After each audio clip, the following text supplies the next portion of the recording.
gracious, I love you too. This is Norman. He came to us from California. His owner got him and really didn't know what he was doing with big cats, so they all bite. All big cats bite when they're babies. They're very bitey. Well, Norman bit the man, and the man didn't like that. So he kicked him in the face. Kicked his bottom jaw off and deformed his face something terrible. He failed to take him to the doctor, so an infection set in, and when the veterinarian finally got his hands on this boy, he had to remove his bottom jaw. Also, he's cross-eyed from head trauma. He really and truly, by all intents and purposes, he should hate humans, but he doesn't.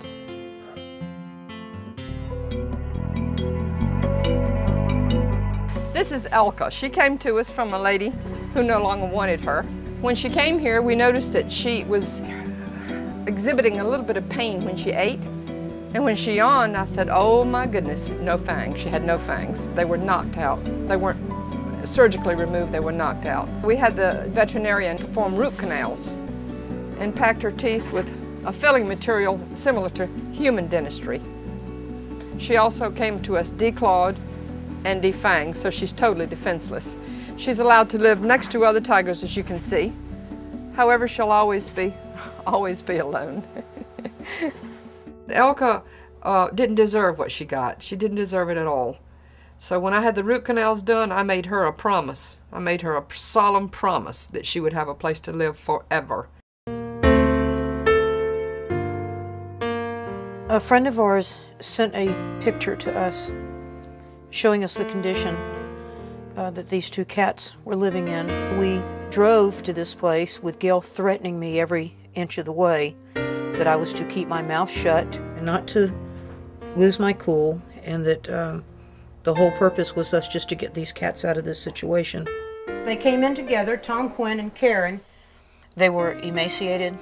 They had ringworm. They barely had hair. They were in deplorable condition.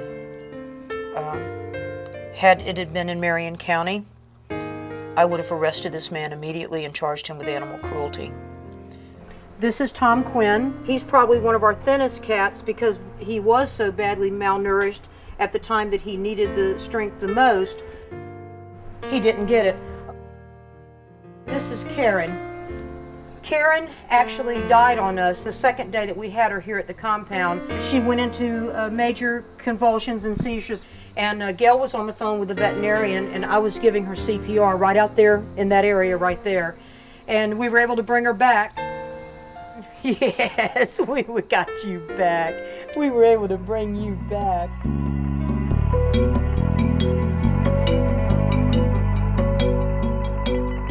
This is Raja. He didn't come to us as a result of any abuse or neglect, simply not being needed anymore. He was unwanted. He's a white tiger that was a former circus performer. He couldn't perform anymore because he couldn't see well enough because of the cataracts that he had developed.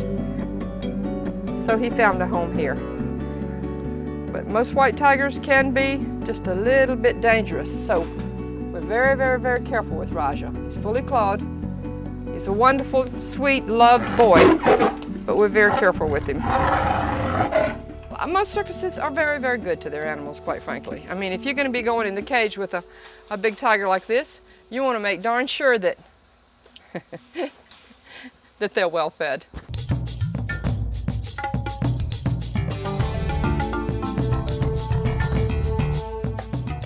Jumanji is literally the king of ears. A man was boarding him here. He thought he was going to be this famous lion tamer, and when lions reach maturity, they are going to challenge you or, test you. Well, one day the young man came running into the house and he said, he charged me, he went up against me, and we said, well, we told you.